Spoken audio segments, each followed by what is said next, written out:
pwyllgor cynllunio heddiw yr ail o Fehefin. Hoffwn atgoffa pawb sy'n bresennol yn y cyfarfod hwn y bydd y cyfarfod yn cael ei gynnal o bell a'i ffrydio'n byw ar YouTube a bydd mor edrych arno fo wedyn. Gofynir i chi roi eich ffona symudol i ffwrdd a hefyd roi eich hunan ar mute os gwelwch yn dda, oni bai bod y cyfrannu gan fod y cyfarfod yn cael ei recordio. Gofynir hefyd i chi godi'ch llaw rhithiol i fyny pe bai chi'n dymuno cyfrannu neu ofyn cwestiwn ac yna i roi hi lawr wedi i chi gyfrannu os gwelwch yn dda. Na i symud ymlaen felly efo'r cyflwyniadau. Nicola Roberts dwi fyd i'ch cadeirydd chi am heddiw. Ac os gan i ddilyn yr rhestr i pob gyflwyno eu hunan os gwelwch yn dda, gan gychwyn efo cynghorydd John Griffith. Pnawn da. A'r nesa os gwelwch yn dda? Pnawn da, Glyn Haynes, Caergybi. A'r nesa os gwelwch yn dda? Pnawn da, cynghorydd Roedd Hughes yn Ysgybi. Diolch yn fawr iawn. A'r nesa? Pnawn da, cynghorydd Ken Hughes, Talafolion. Diolch yn fawr iawn. A'r nesa? Pnawn da, cynghorydd Vaughan Hughes, Lligwy. A'r nesa? Pnawn da, Richard Owen Jones, is-gadeirydd cynllunio ac aelod lleol Twrcelyn. Diolch yn fawr iawn. A'r nesa os gwelwch yn dda? Pnawn da, Eric Wyn Jones, cynghorydd Bro Rhostir. Diolch yn fawr iawn. A'r nesa? Pnawn da, David Roberts, cynghorydd Bro Rhostir. A'r nesa os gwelwch yn dda? Pnawn da, cynghorydd Ian Williams, ardal Lligwy. Diolch. A'r nesa? Pnawn da, cynghorydd Robin Williams, Ward 8. Diolch yn fawr iawn i chi gyd, dyna chi aelodau'ch pwyllgor chi. Dwi hefyd yn gweld bod y deilydd porffolio yn ymuno ni hefyd. Fysach chi licio cyflwyno chi na'n os gwelwch yn dda? Ia, pnawn da, Richard Dew, deilydd portffolio cynllunio. Diolch yn fawr iawn. A gai ofyn wrth yr swyddogion i gyflwyno hunan os gwelwch yn dda? Pnawn da, yn enw i di Robin Jones a fydd i'r swyddog cyfreithiol. Diolch. Pnawn da, Nia Jones, swyddog cynllunio. Pnawn da, Alun Roberts, swyddog priffydd. Ben Jones, swyddog cynllunio.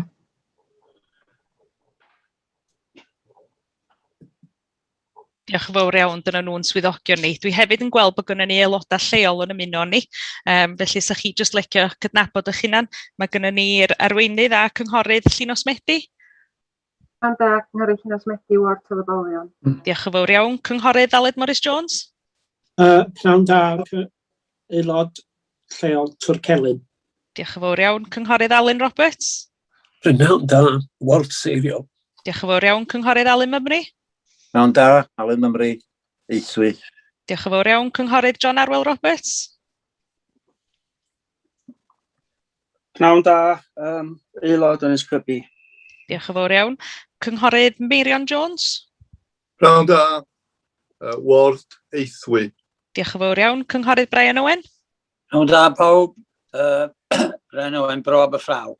Diolch yn fawr iawn. A cynghorydd Dylan Rees. Pnawn da, pawb, aelod lleol Canolbarth Môn. Diolch yn fawr iawn. Oes na rhagor o aelodau lleol os gwelwch yn dda trio ymuno ni? Bod fi di anghofio.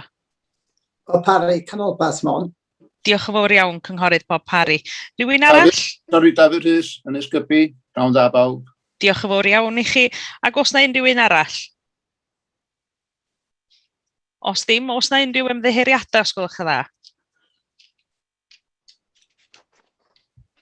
Dim ymddiheuriadau. Symud ymlaen felly gyda datganiadau ddiddordeb os gwelwch yn dda.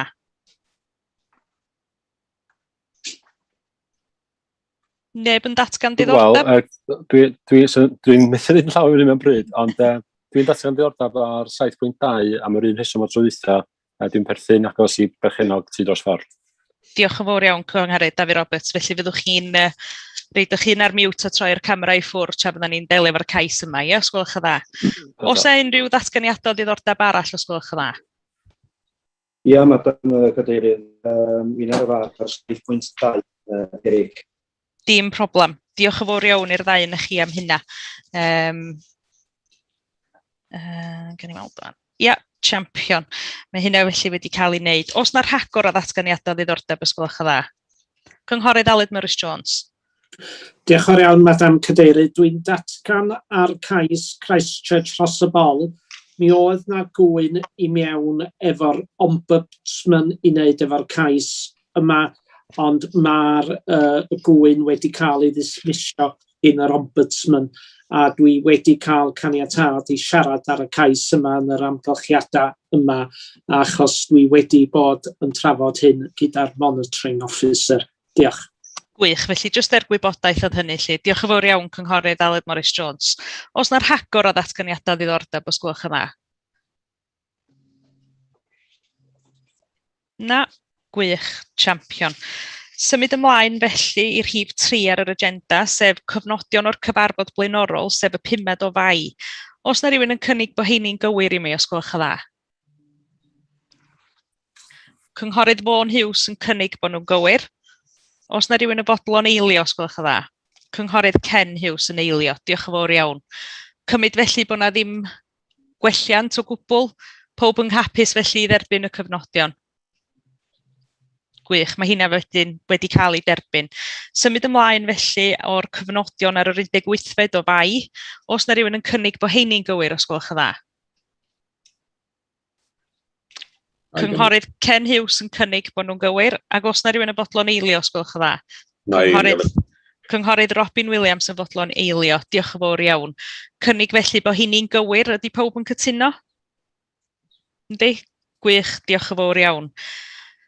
Symud felly efo'r ymweliadau safle ar yr 19fed o Fai, oes na rhywun yn cynnig bod yr cofnodion o'r ymweliad safle yn gywir os gwelwch yn dda? Cynnig. Diolch yn fawr iawn, Cynghorydd Robin Williams yn cynnig. Dwi'n meddwl bod cynghorydd... Oes rhywun yn eilio os gwelwch yn dda? Cynghorydd Ken Hughes yn fodlon eilio. Diolch yn fawr iawn, felly os oes neb yn deud yn wahanol, cynnig bod hynna'n gywir, ia? Gwych, cynnig bod y cofnodion yn gywir felly, diolch yn fawr iawn. Symud ymlaen felly gyda'r siarad cyhoeddus, cais 12.1 ydy'r cais cyntaf o'n blaenau ni, sef cais ôl-weithredol ar gyfer addasu a gahanu yn plot Hy yn Lleiniog yn Penmon. Dwi am ddod ar aelod lleol syth i fewn ar hwn os yn bosib, achos dwi dan ddall ella bod o'n mynd i ofyn am ymweliad safle.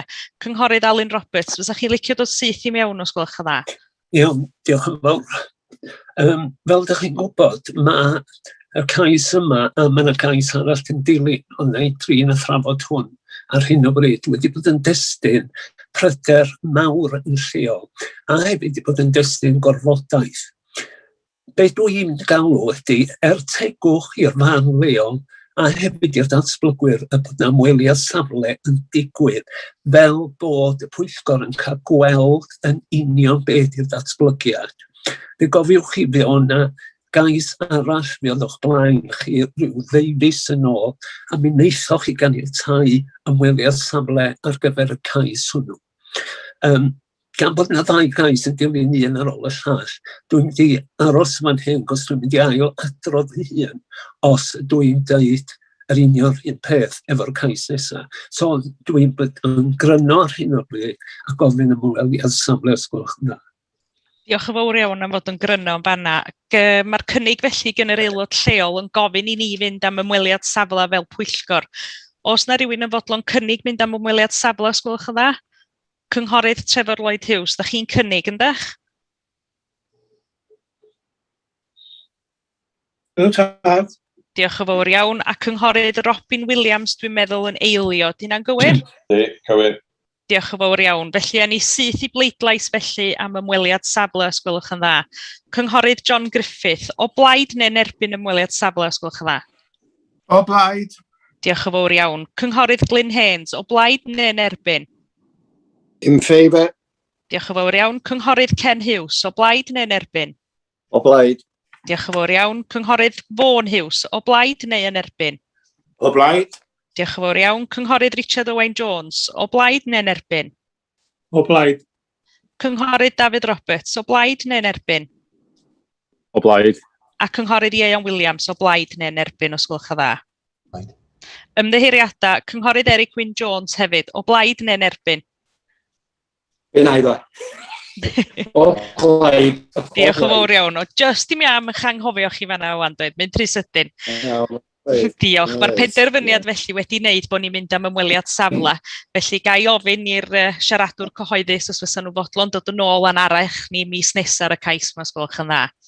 Symud ymlaen felly efo cais 12.2, sef cais llawn ar gyfer trosi'r adeilad allanol i fod yn uned gwyliau yn yr outbuilding rhif 1 Lleiniog yn Penmon. Yn yr un modd, dwi'n siŵr bod cynghorydd Alun Roberts yn mynd i ofyn am ymweliad safle i hwn hefyd. Felly gai dod â chi syth i fewn os gwelwch yn dda. Diolch unwaith eto. Dwi'n meddwl byddai'n fyrach ac yn fwy cryno, cos dwi'n eisiau o ddeud fi hyn naturiol. Am yr un rheswm yma dweud eisiau chydig funudau nôl, mi fyswn i'n gofyn i'r pwyllgor ystyried wneud ymweliad safle ar safle hwn, gan bod nhw ar yr un dan o dir. Diolch. Diolch yn fawr iawn. Felly mae'r aelod lleol unwaith yr hagor yn gofyn os ani ar ymweliad safle. Os na aelod o'r pwyllgor yn fodlon cynnig ymweliad safle, os gwelwch yn dda. Cynghorydd Robin Williams yn cynnig, diolch yn fawr iawn. A cynghorydd Trevor Lloyd Hughes yn eilio tro yma, ia? Diolch. Na fo, os tos na'm cynnig arall felly, na ni syth ymlaen efo'r bleidlais, sef un o fynd ar ymweliad safle. Cynghorydd John Griffith, ydych chi o blaid neu yn erbyn ymweliad safle, os gwelwch yn dda? O blaid. Diolch yn fawr iawn. Cynghorydd Glyn Haynes, o blaid neu'n erbyn? In favour. Diolch yn fawr iawn. Cynghorydd Ken Hughes. O blaid. Cynghorydd Vaughan Hughes. O blaid. Cynghorydd Richard Owain Jones. O blaid. Cynghorydd Eric Wyn Jones. O blaid. Cynghorydd David Roberts. O blaid. Cynghorydd Ieuan Williams. Blaid. Diolch yn fawr iawn. Mae'r penderfyniad felly fydda ni'n mynd ar ymweliad safle unwaith yr hegor gai ofyn wrth y siaradwyr cyhoeddus ymuno ni fis nesa. Diolch yn fawr iawn. Symud ymlaen felly efo cais nesa, sef cais 12.5, sef cais llawn ar gyfer cadw y strwythur presennol a parhau ar gwaith o godi uned gwyliau ynglŷn â'r gwaith cysylltiedig ar dir yn Bryngollan Newydd yn Llanachymedd. Yn yr un modd, dwi'n meddwl bod yr cynghorydd lleol Ken Hughes ella eisiau gofyn am ymweliad safle. Felly gai dod ar cynghorydd Ken Hughes yn syth i fewn os gwelwch yn dda. Ie, diolch Marion Cadeirydd. Ie, fyswn ni yn hoffi i'r pwyllgor gytuno ymweliad safle, dweud y gwir. Dwi'n meddwl fysa ma'n teisiol unigol dros llygad yn hunan cyn dod i benderfyniad. Diolch yn fawr iawn. Felly mae'r aelod lleol ag aelod o'r pwyllgor cynghorydd Ken Hughes wedi cynnig ymweliad safle. Os na rhywun yn fodlon i eilio fo os gwelwch yn dda. Cynghorydd John Griffith yn fodlon i eilio fo. Diolch yn fawr iawn. Na ni symud yn syth ymlaen efo'r bleidlais felly. So, cynghorydd Glyn Haynes, o blaid neu'n erbyn mynd ar ymweliad safle os gwelwch yn dda? In favour. Diolch yn fawr iawn. Cynghorydd Trevor Lloyd Hughes. O blaid. Cynghorydd Vaughan Hughes. O blaid.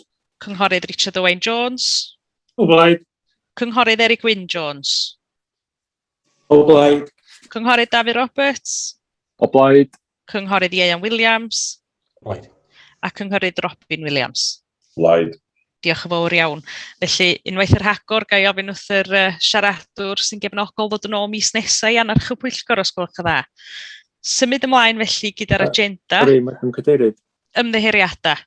Mae'n drwg gen i, sori. Ar gyfer y cais yma a'r ddau gais blaenorol, am na ymweledau rhithiol fydda nhw, ydych chi, neu ydy'r aelodau lleol, hynny sydd wedi cynnig ag eilio, isio'r swyddog fydd yn mynd yna i dynnu lluniau yn y fideo i roi sylw arbennig i rhywbeth pwrpasol ar gyfer eich ymweliad chi. Diolch.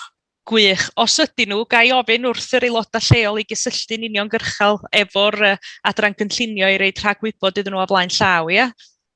Gwych. Diolch yn fawr iawn am hynna. Symud ymlaen felly, cais 7.1, sef cais olweithredol ar gyfer codi modurdy ar tir ger Bron Castell yn Llanfair yng Nghonwy. Ydw i'n gywir yn meddwl bod yn aelod lleol ni cynghorydd Llunos Medi eisiau deud gair sydyn ar hwn os gwelwch yn dda? Ie, diolch. Diolch i fod yn ôl ar ôl y cyfarfod dwytha. Gan i jyst chydig o bethau, achos yn amlwg mae'r adroddiad wedi i'w ddiweddaru, ac o'n i jyst eisiau rhoi rhyw chydig o eiliadau. Mae'n bwysig i mi gychwyn yn dweud nad oedd y gwrthwynebydd yn anghytuno i'r caniatâd gwreiddiol am y tŷ sydd wedi leoli yna, achos gafodd hynna i ddeud yn ystod y cyfarfod dwytha, ac o'n i jyst eisiau gwneud yn glir heddiw bod y teulu, y Bron Castell yn falch o weld teulu lleol wedi mynd i fod yn ymgartrefu yn agos iddyn nhw. Dwi jyst yn yr adroddiad, mae'n bwysig hefyd bod fi yn nodi bod yna Yna chydig o bethau dwi jyst eisiau tynnu sylw ar. Mae'n rhaid i chi gofio bod y garej yma yn ôl weithredol a wedi symud 10 metr yn ôl, ond hefyd yn ei faint wedi cynyddu'n ei uchder a'i led. A mae yn yr adroddiad yn cydnabod bod o'n edrych dros bron castell sydd yn rhyfedd bod wedi ddeud yn un paragraff, ond yn bellach i lawr yn dweud nad ydy yn cael effaith andwyol ar amwynder yr eiddo cyfagos. Yn yr rhestr o faterion yn fanna sydd wedi i rhestru'r aflonyddwch ydy'r diryniad y sŵn, y llwch, sbwriel, dreiniau. Does a ddim cydnabyddiaeth wedi bod i preifatrwydd ac ysgodi'r hael, a dwi yn meddwl bod o'n andros o bwysig heddiw bod chi yn cofio'r ymweliad safle gafodd chi a'r effaith andwyol mae'r adeilad yma'n gael ar breifatrwydd y teulu Bron Castell ac hefyd y cydnabyddiaeth bod o'n cysgodi'r hael o'r gardd am gyfnod hefyd, a mae reoliadau cynllunio i ddiogelu bobl o ran hynny. Ond mae o hefyd yn sôn yn dweud bod ni fydd mwyafrif yr ardd sy'n gwasanaethu Bron Castell yn cael ei effeithio arno fo, ond eto does a ddim esboniad o'r llethwyr sydd ar yr ardd a bod y gardd ddim yn gardd fflat, a mi nath yr gwrthwynebu trio esbonio hwnnw yn chi yn y cyfarfod dwytha. Wrth chi ddarllen yr adroddiad, diolch yn cyd-fynd â y gwir y sefyllfa yna o ran y gardd. A gai jyst deud hefyd fel pwyllgor bod fi'n gwerthfawrogi fawr iawn, achos mae o'n deud efo yma bod y materion da chi wedi codi fel aelodau yn ystyriaethau sy'n cael eu cydnabod fel ystyriaethau cynllunio dilys, a gai ofyn i chi heddiw, mae hwn yn achos sydd yn creu tristwch cais cynllunio wedi cael ei gymeradwyo cefnogaeth llawn i'r teulu yma gartrefyn Llanfair yng Nghornwy. Yn anffodus mae symud y garej yn cael effaith andwyol ar deulu lleol arall a bod diffyg parchu'r drefn cynllunio yn golygu hefyd nad ydy'r unigolion yma wedi cael yr un modd eto i wrthwynebu fel sa'n ni'n dymuno i wneud fel mae'r deddf cynllunio yn rhoi yr hawl i bobl wneud hefyd. Felly, jyst ar ychydig o'r eiriau yna, jyst erbyn arna chi i gadw at eich barn gwreiddiol yn yr cyfarfod blaenorol. Diolch. Diolch yn fawr iawn. Os gyn aelod o'r pwyllgor gwestiynau i'r aelod lleol, os gwelwch yn dda?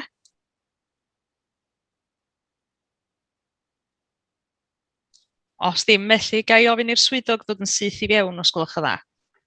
Diolch yn fawr, ia. Mi gafodd y cais yma i wrthod gynnoch chi fis dwytha'n groes i argymhelliad y swyddog oherwydd bod chi'n credu bod y garej yn leoliad presennol yn cael effaith newidiol ar wyndera'r anedd cyfagos.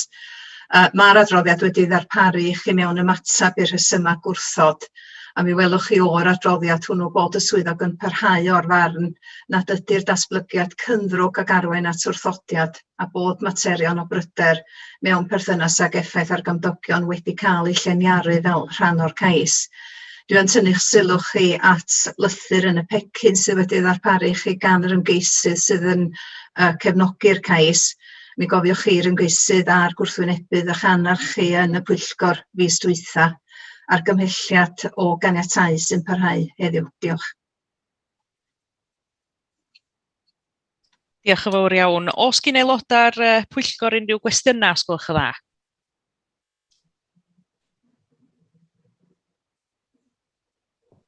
Neb efo cwestiynau? Os na rhywun yn fodlon rhoi cynnig felly, os gwelwch yn dda?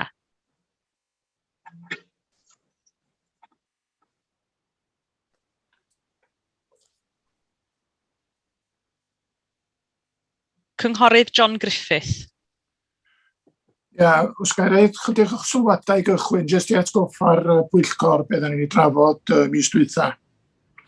Fel da chi'n cofio mis dwytha, mae yna newid sylweddol i'r cais gafodd ei ganiatáu yn wreiddiol. Mae'n 10 metr yn pellach nôl ac yn fwy o ran hyd a lled ac ychdar.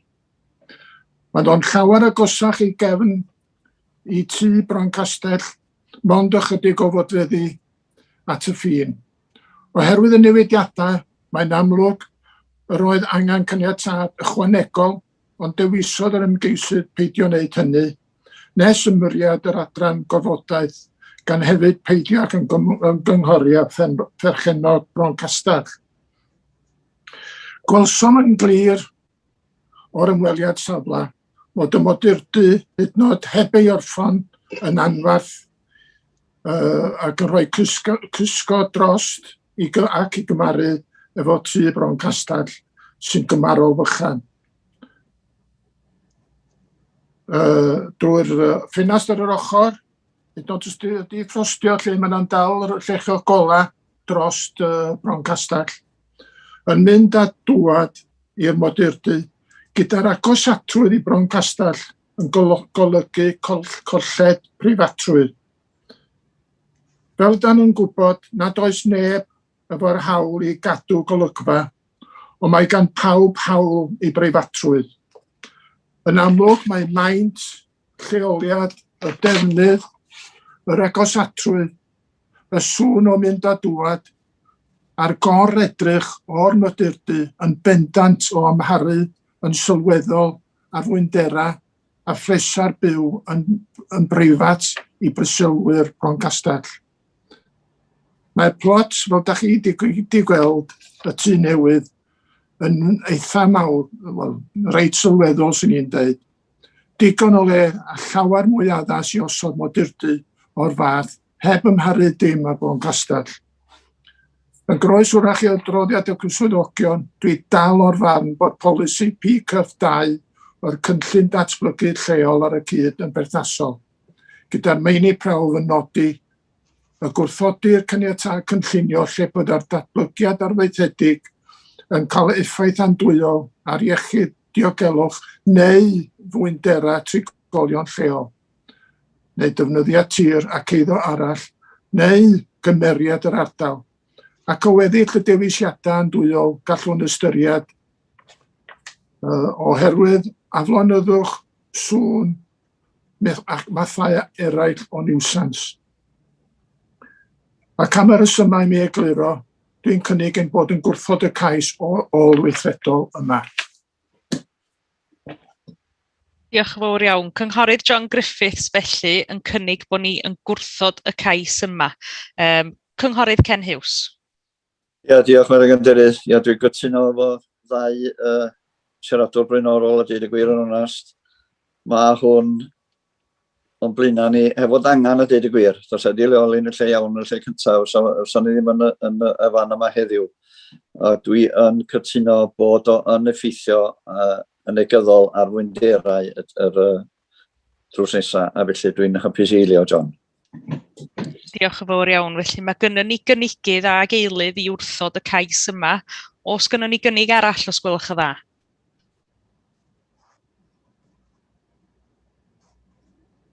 Os ddim felly, na ni symud ymlaen efo'r bleidlais, sef un o wrthod yr caniatâd yma yn groes i argymelliad y swyddogion, ia? Cynghorydd Glyn Haynes, o blaid neu'n erbyn gwrthod y cais yma os gwelwch y dda? Refuse. Diolch yn fawr iawn. O blaid neu yn erbyn gwrthod cynghorydd Trevor Lloyd Hughes? Gwrthod. Diolch yn fawr iawn. Cynghorydd Vaughan Hughes? Gwrthod. Cynghorydd Richard Owain Jones?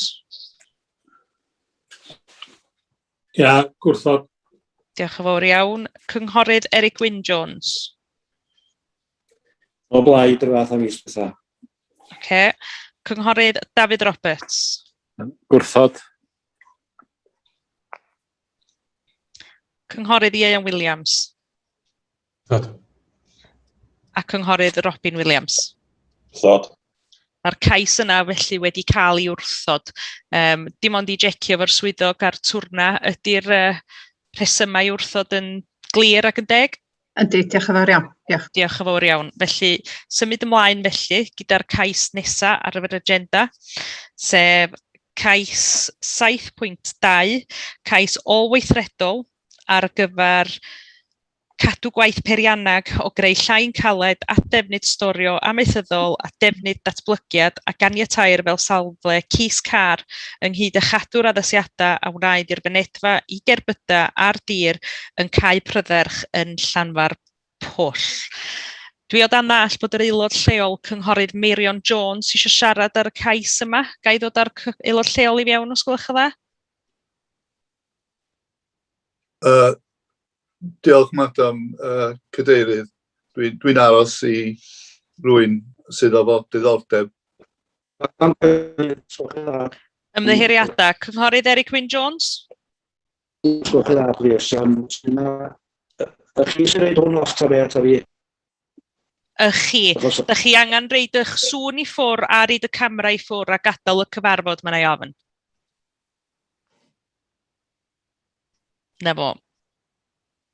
Diolch yn fawr iawn. Ga i ofyn i'r aelod lleol barhau felly os gwelwch yn dda. Diolch Madam Cadeirydd. Yn gyntaf, a gael ddiolch i chi fel pwyllgor am eich penderfyniadau mis dwytha.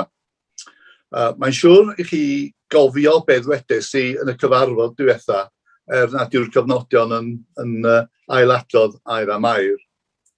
Heddiw, os dwi'n dall, ond un mater sydd ger bron, sef y fynedfa a'r addasiadau, sef y cais ôl-weithredol hwn. Dwi'n mynd i ailadrodd rhai o sylwadau nes i wneud mis dwytha. Soniodd un cymydog i'r safle am y traffig sy'n pasio'r safle, sef ar hyd briffordd A5.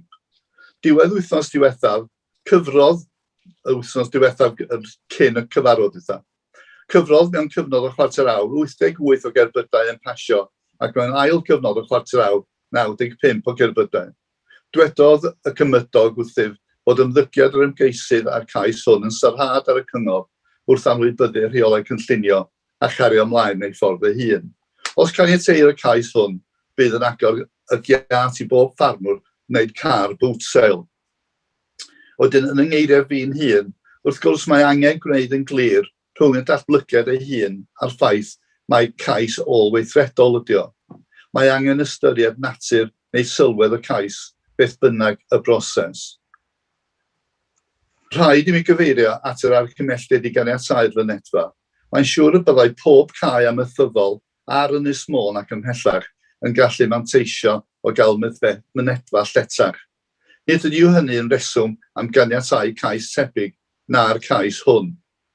Hefyd, fel y dywedodd gwrthwynebydd arall, mae edrychiad y fynedfa fel yn diwydiannol, nid i gau a hynny ar gyrion pentref. Ga i gyfeirio yn arbennig at rei sylwadau yn yr adroddiad presennol cyfredol. Mae'r adran gynllunio'r cyngor yn derbyn bod y giatiau a'r ffensys sydd wedi eu codi ar y safle yn fwy cadarn ac yn fwy na'r giat amaethyddol blaenorol. So maen nhw'n derbyn hynny. Y paragraff nesaf maen nhw'n dweud, tynnu'r sylw'r aelodau at y ffaith bod ffensys tebyg wedi ei gosod mewn lleoliadau cyfagos eraill ger y safle megis y maes parcio sy'n gwasanaethu'r archfarchnad co-op cyfagos a therfyn James Pringle Weavers sydd hefyd i'w weld o fannau penodol. A wedyn, y paragraff wedyn, rydym yn parchu'r materion a godwyd wrth wynebu'r fynedfa i gerbydau. Mae'r awdurdod cynllunio lleol yn derbyn y gellid dod i farn wahanol ar y mater. Ond ga i fynd yn ôl at y busnes y ffensys yma.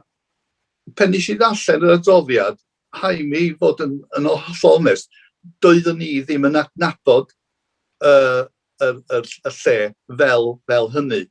Ac nes i fynd allan y noson honno i fynd i weld, ond i'n meddwl bod fi'n nabod y lle, ond nes i fynd allan i edrych ar y lle a tynnu lluniau. Does ne... Yn eco, nes i, fel dwi'n dweud, cymryd lluniau. Pam bod eco? Dwi'n yn siŵr iawn, os oes rhywun efo ffôn symudol neu rhywbeth dal ymlaen, nwch chi jecio'r enw i ffwrdd os gwelwch yn dda, a cynghorydd Meirion Jones, bod na ddipyn o eco, da ni dal i glwad chi'n berffaith clir wedyn, gwch chi barhau. Oce, wel, da chmod, chi sy'n gwybod am Llanfair Pwll, da chi'n mynd trwy'r pentre, a da chi'n dod at y stesion a safle Pringle. Does na ddim ffens o flaen y safle yna, a deud y gwir, wal bach sydd yna. A wedyn y carpac, a wedyn yr adeilad Pringle. Os da chi'n cofio, yr unig ffens yna ydy'r un sydd yn rhedeg o'r stesion ar hyd gefn yr adeilad. A be sydd tu hwnt i'r ffens yna ydy rheilffordd, sef y rheilffordd, y brif rheilffordd mwy na lai o Lundain i Werddon. So, diolch yn syndod bod yna ffens sylweddol ar gefn y safle, ond does na ddim byd rhwng y ffens yna a'r ffrynt, sef tua faint dio, 150 o lathenni 200. Cerwch ymlaen wedyn, da chi'n pasio y carpac ychwanegol i Pringle, a da chi'n dod at safle co-op. Eto, does na ddim byd sylweddol ar flaen y safle honno. Mae yna fynedfa i'r loris ac yn y blaen, ac i rei ceir yn y lle cyntaf. Chi'n mynd pasio ymlaen ac mae'r brif fynedfa. Eto, yr unig beth o sylwedd ydy'r ffens yn y cefn. Does na ddim byd yn y ffrynt. Da chi'n dod at y cais yma, ac mae gennych chi y ffens a'r giat, fel dwi wedi dweud yn eisoes, yn edrych yn ddiwydiannol. Be dwi'n synnu yn fwy ydy mae cynllunwyr o be dwi'n ddallt yn cymryd i ystyriaeth y natur yr datblygiad. Os oes gennych chi retail park, does gennych chi ddim industrial park, maen nhw yn bethau hollol wahanol. Mae'r classes order, use classes order, yn datgan o wahanol bethau yma. Enghraifft, mae retail yn A1, sef Pringle a co-op. Dydy hwn, y safle yma, yn bendant ddim yn retail be bynnag arall ydi o. Os ydy'n diwydiannol, mae o'n B2, ac os ydy'n storfa, mae o'n B8, ac os ydy'n un ohonyn nhw, mae o'n sui generis, sef dosbarth ar ben ei hun. Ac gallwch chi'n newid o un neu llall, fel liciwch chi, mae yna reolau pendant rhwngthyn nhw. So felly dwi'n mynd dall pam bod y swyddog yn defnyddio hynny i ddefnyddio cymharu fale efo orennau efo bob parch. Os da chi ddim yn derbyn ymhoenti efo hynny, dwi'n mynd i gorfod gofyn i chi ohirio'r mater ac i gael ymweliad safle. Oherwydd mae o yn ymhoeni fi bod yna baragraff tebyg i hynny yn cael ei roed i mewn i'r adroddiad. Felly, o ystyried be ar ei gael ei wneud mis dwytha a mis yma, dwi'n gofyn i chi wrthod y cais yma. Diolch. Diolch yn fawr yn fanna i'r aelod lleol. Dwi'n bod sgyn rhywun gwestiynau i'r aelod lleol. Mae gen i un os yn bosib. Dim ond checio o ran y gymuned leol, ydyn nhw'n erbyn, sef y ffaith bod y fynedfa wedi lledu, ta'r ffaith bod y giatia a'r ffensys diwydiannol mae wedi cael ei gosod, ta di'n fatar o'r ddau os gwelwch yn dda? Mae o bob peth. Mae o bob peth. Bob peth ar ei cael ei wrthod tro dwytha a tro yma. Ia, mond i weld com bod o mwy derbyniol i gael y fynedfa wedi lledu fel sy'n digwydd yn aml i le, ond bod yr giatia mawr ar ffensys ella ydy'r... Ond mae bob dim meddach chi, yndi? Yndi, mae'r lleol, yr fynedfa wedi cael i'w lledu yn sylweddol, ac mae hynny'n ei hun yn wrthynebus i bobl. Oce, gwych, diolch am egluro hynna. Os na'r rhagor o gwestiynau i'r aelodau lleol, os gwelwch yn dda? Os dim felly, gai ddod o'r swyddog yn syth i fewn? Ie, diolch yn fawr iawn. Mi gafodd y cais yma i wrthod yn ei gyfanrwydd gynnoch chi mis dwytha bod yr argymhelliad wedi hollti i wrthod y wyneb calat sydd wedi osod ar y tir ond i ganiatáu y gwellianna i'r fynedfa. Mewn ymateb i'ch penderfyniad chi fel pwyllgor mae'r adroddiad ysgrifenedig wedi ddarparu a mi welwch chi bod y swyddogion dal yn parhau hefo argymhelliad o ganiatáu mewn perthynas ar fynedfa. Mae'r fynedfa wedi cael ei lledu 7.7 metr o led a mae'r adran brifffyrdd ac adran brifffyrdd Llywodraeth Cymru yn fodlon bod y gwelliant yna yn rhoi gwelliant sylweddol i ddefnyddwyr y fynedfa a'r ffordd gyfagos. Mi oedd gennych chi bryder wrth gwrs bod y giatia'r ffens sy'n ffinio'r safle yn ddiwydiannol yr olwg yn hytrach nag yn amaethyddol. Mae yna farn gwahanol wedi cael ei ddatgan heddiw, ond mae'r adroddiad yn rhoi asesiad i chi o beth sydd yn yr ardal o gwmpas y safle a yn dod i gasgliad nad oes a ddim ystyriaeth bod y ffens na'r giatia allan o'i lle yn y cyd-destun yna. A mae'r lledur fynedfa, fath ydw i'n dweud, yn welliant o ran diogelwch. Tydi'r elfennau hyn o'r datblygiad ddim wedi cynnwys yn yr hybydd gorfodau sydd wedi weini ar y datblygwr. Mae'r argymhelliad ar y cais yn parhau i wrthod yr wyneb calad, ond i ganiatáu lledur fynedfa a cadw'r giatia ar ffens am yr rhesymau sy'n cael ei nodi. Diolch. Diolch yn fawr iawn. Os gen aelodau'r pwyllgor gwestiynau, os gwelwch yn dda, neu sylwadau?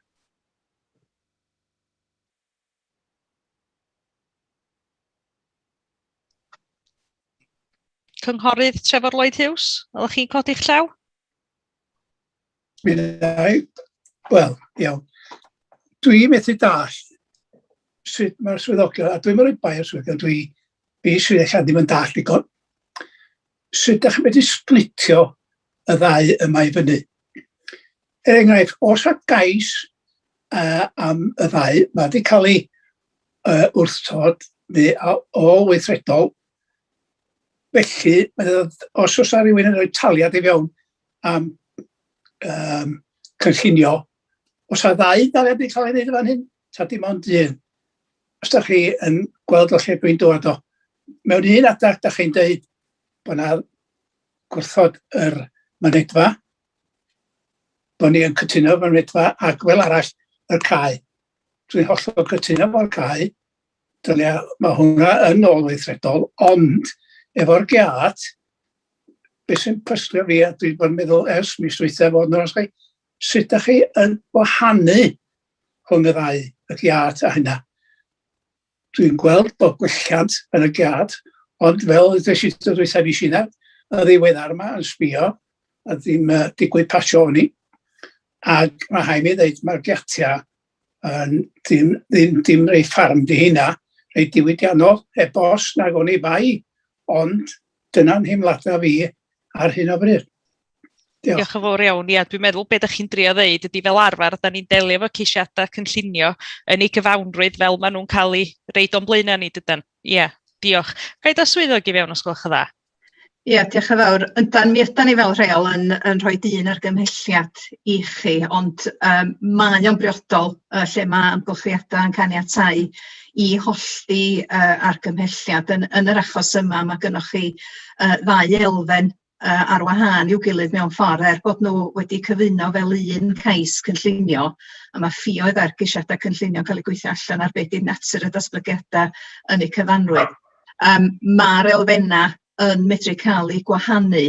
Mae'r wyneb calad yn sefyll ar ben ei hun, a mae modd i'r fynedfa a'r giatia a'r ffensys sefyll ar ben ei hunan. Wedyn, lle mae yna elfen yn dderbyniol ac elfen yn anerbyniol, mae modd yn yr achos yma oherwydd natur y datblygiad medru holli'r argymhelliad sy'n cael ei roi i chi. Diolch yn fawr iawn. Gobeithio bod hynny wedi rhoi dipyn bach o eglurhad i chi cynghorydd Trevor Lloyd Hughes a gweddill aelodau'r pwyllgor. Oes yna rhagor o gwestiynau neu sylwadau os gwelwch yn dda? Cynghorydd Robin Williams. Ia, diolch yn fawr iawn, Madam Cadeirydd. Dwi wedi gwrando yn astudio ar beth sydd wedi cael ei ddeud ynglyn â'r busnes yma o hollti y cais gwreiddiol yn ddau. Dwi'n meddwl na'r piti yn fama ydy nad ydy o ddim wedi cael ei hollti yn dri a bod yn berffaith onest. Y cae, y fynedfa, a'r ffensys a'r giat. Gyda bob dyledus barch i'r datblygwr, os da ni'n mynd i fyny bod y cae yma yn cael ei roi yn ôl at defnydd amaethyddol. O'n i bai bod yn mynd i gadw giraffs ar y cae yna, does a ddim angen ffens o'r fath yna arni hi. Dwi wedi pasio heibio yna ddwywaith dair ers y cyfarfod dwytha, a does na ddim byd yn edrach mwy allan o'i le na'r ffens na a'r giat. A mi oedd hi'n syndod i fi ddarllen yr adroddiad sydd wedi cael ei ddiweddaru. A y cymhariaeth yn trio cael ei wneud rhwng y ffens yma a'r ffens sydd yn rhedeg tu cefn i Pringles a tu cefn i Co-op fel sydd wedi cael ei sôn amdan gan cynghorydd Meirion Jones. Achos da ni sôn yn fama am ffens sydd ar ochr y lôn, dim ffens sydd yna i arbad pobl rhag medru mynd ar y rheilffordd. Dwi felly heddiw yma, a mi fyswn ni, mae rhaid i mi gyfadda, mi fyswn ni wedi bod yn barod i ella newid y safbwynt petai yr mater wedi cael ei holli yn dri. Mi fyswn ni wedi bod ella yn barod i gytuno i gadw'r fynedfa fel y gyma hi. Ond, gan bod yr swyddogion wedi penderfynu bod yr ffens a'r giat yn un hefo'r fynedfa, mae rhaid i fi unwaith eto mis yma gynnig bod ni yn gwrthod y cais yma yn ei gyfanswm oherwydd bod yn mynd yn groes i polisi P-cyff 2 a P-cyff 3. Mae P-cyff 3 yn deud, na i ddallan y Saesneg, all proposals will be expected to demonstrate high quality design which fully takes into account the natural, historic and built environmental context and contributes to the creation of attractive, sustainable places. Wel, mae'n wir ddrwg yn ni, does am byd yn attractif na deniadol amdan y ffens a'r giat yma.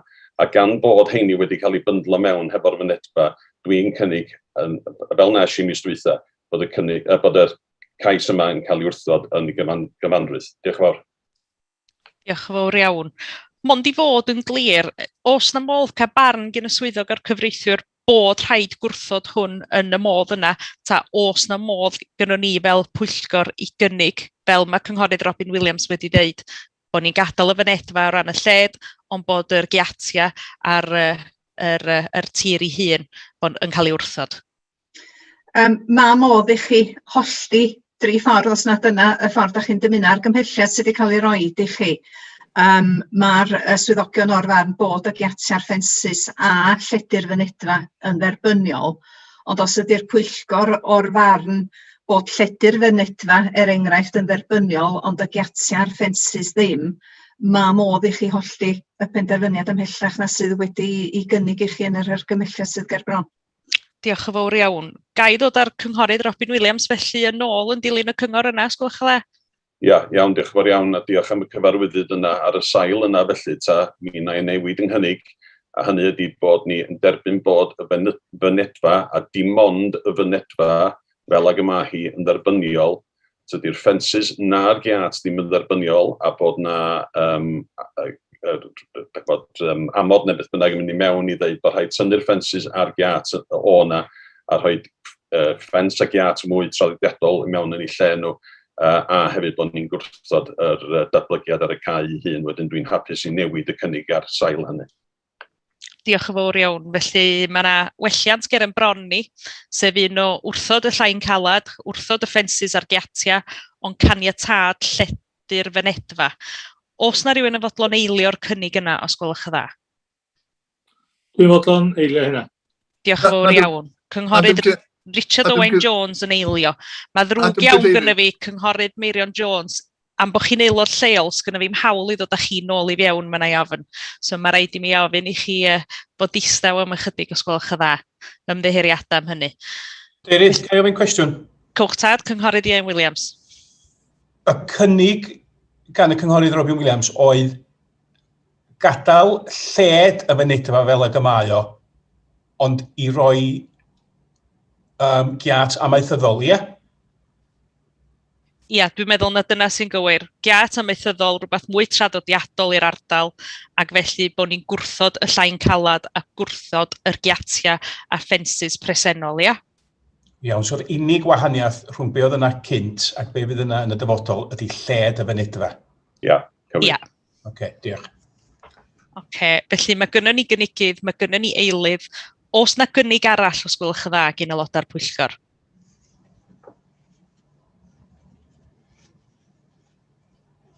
Oce, na i gymryd felly y gwelliant fel y gyma hi, sef caniatáu, mynedfa, lletach, ond gwrthod y ddau beth arall. Cynghorydd John Griffiths, o blaid neu yn erbyn hyn os gwelwch yn dda? Mi ystyried o wahanol mis dwytha, gwrthod y cae, ond cefnogi'r mynedfa Dwi'n deall y pwynt mae Robbie Williams yn rhoi, a dwi'n cytuno fo lly. Madd o allan o gymeriad efo'r ardal. Felly, o blaid y gwelliant, felly. O blaid y gwelliant, ynddo. Diolch yn fawr iawn. Cynghorydd Glyn Haynes, o blaid neu'n erbyn y gwelliant, os gwelwch dda? Yeah, for the same reasons as Councillor Griffiths just gave, I'm in favour of Robin Williams' amendment. Diolch yn fawr iawn, thank you. Cynghorydd Trevor Lloyd Hughes. Cytuno efo cynghorydd Robin Williams. Diolch yn fawr iawn. Cynghorydd Ken Hughes. Ie, cytuno bod o di holli'n dri. Tas o ddim, felly sy'n di fynd fel arall, ond cytuno. Diolch yn fawr iawn. Cynghorydd Vaughan Hughes. Ie, o blaid y gwelliant, tebyg o'r iawn o frwdfrydedd yn o blaid y gwelliant. Diolch yn fawr iawn. Cynghorydd Ieuan Williams. Ie, fel Vaughan, dim llawer o frwdfrydedd, ond o blaid, diolch. Diolch yn fawr iawn. Felly mae hwnna wedi cael ei basio. Na i just checio fo'r swyddog y twrna. Di bob dim yn iawn efo hwnna, ta di o'n gorfod dod yn ôl ger bron? Na, mae hwnna di'r penderfyniad rwan. Diolch yn fawr. Gwych, diolch yn fawr iawn i chi. Na fo, champion. Gai ofyn wrth cynghorydd David Roberts a cynghorydd Eric Wyn Jones dod yn ôl i fewn, os fedri rhywun roi negas i'r rhybuddio nhw bod y pwyllgor yn cychwyn yn ôl, os gwelwch yn dda?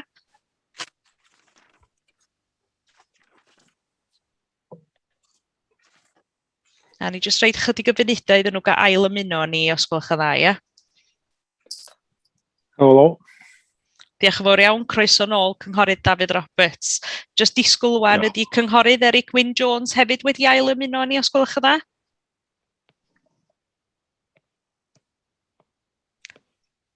Os na rhywun yn medru cadarnhau bod nhw wedi cysylltu fo cynghorydd Eric Wyn Jones i ddod yn ôl, os gwelwch yn dda?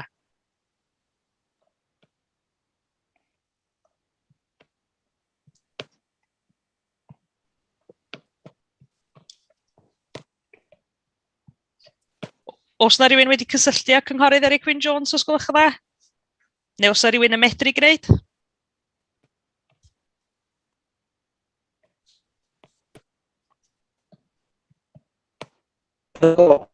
Na fo, gwych. Mae cynghorydd Eric Wyn Jones yn ôl efo ni hefyd. Diolch yn fawr iawn i chi. Symud ymlaen felly gyda'r agenda, sef cais 7.3, cais llawn ar gyfer gosod 2 bod glampio ynghyd â creu mynedfa newydd a ddatblygiadau cysylltiedig ar dir ger Gwel y Môr, Penrhos Feilw. Dwi o dan ddall bod yr aelod lleol, John Arwel Roberts, eisiau siarad ar hwn. Ydy hynna'n gywir? Ydy, diolch yn fawr, Madam Cadeirydd. Cynghorydd John Arwel Roberts, mae rai ofyn, mae'ch camera chi'n pwyntio'r ffordd anghywir, da ni'n gweld y bwr, com bo chi eisiau droi o rownd.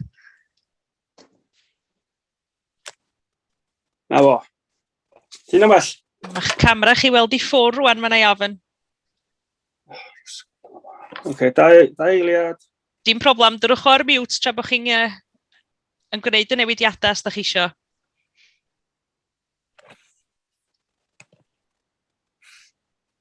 Da ni gyd yn cael traffath fel un efo'r technoleg o bryd i gilydd. Wel, i fod yn teg fel arfer, dwi ddim ond efo, mae ffordd ongon.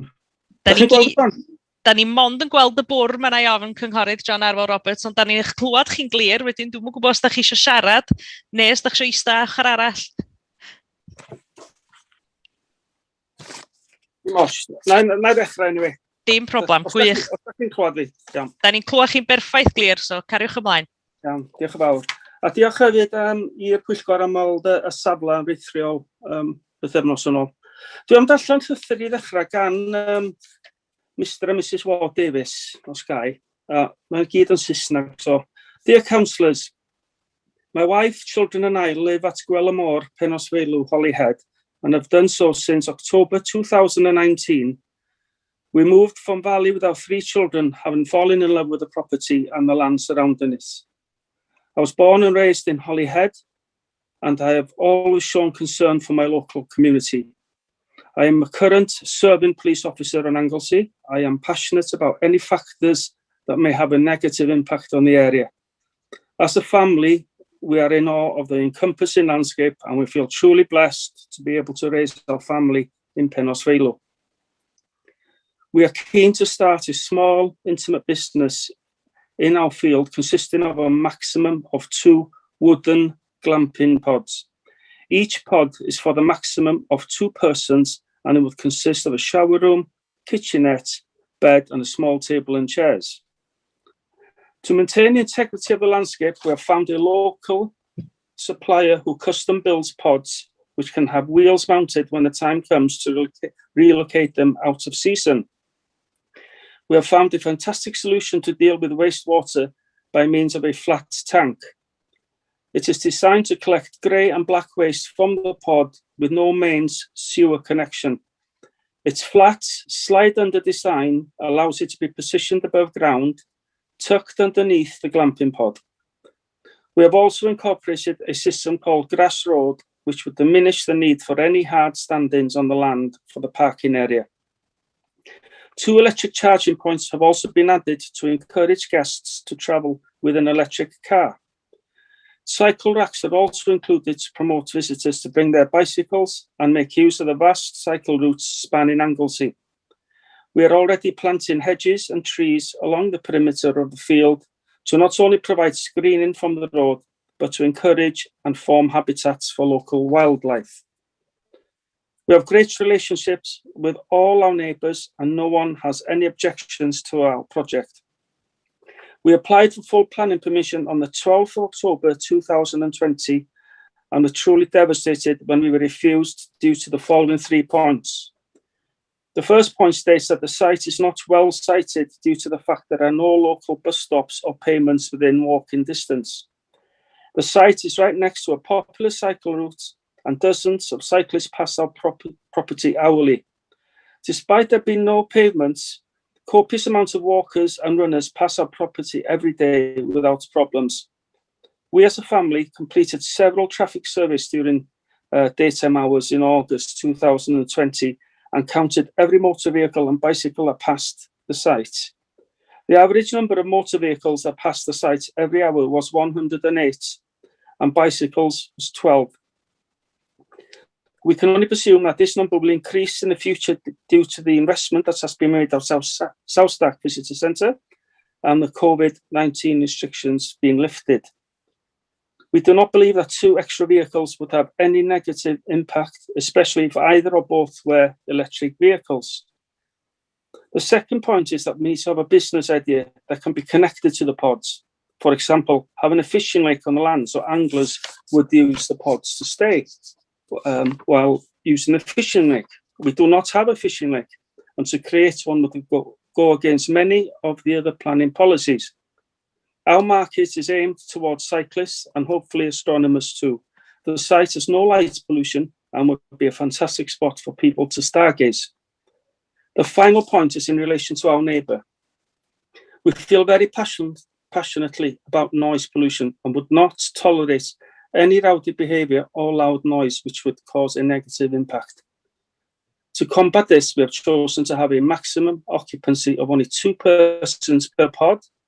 This would prevent groups of people or families with children staying.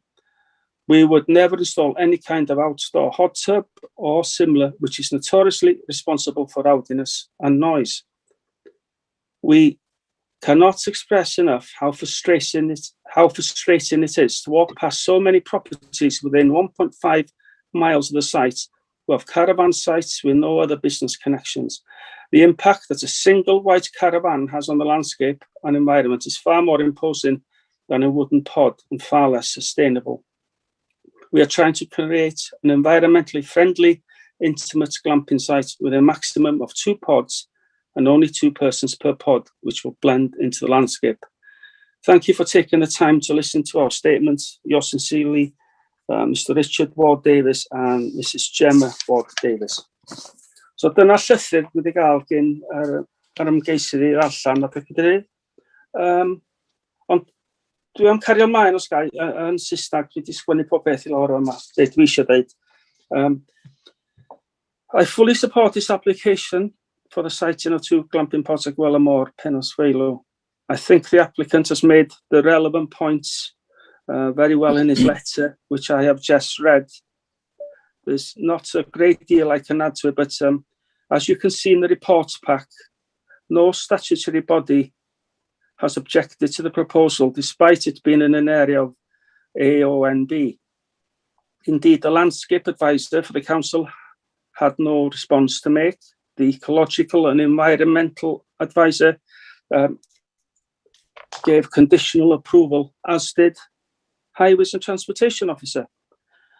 Having seen the area yourselves virtually, and I thank Gwen for the videos and the pictures, there are a few campsites, Gosgoch Farm, Blackthorn Farm nearby, and the Shepherd's Hut in Bodwaren Farm in a nearby field. However, just down the road, many properties have had large extensions or been knocked down and rebuilt in this area of AONB, mainly at the bottom of South Stack, going up the hill.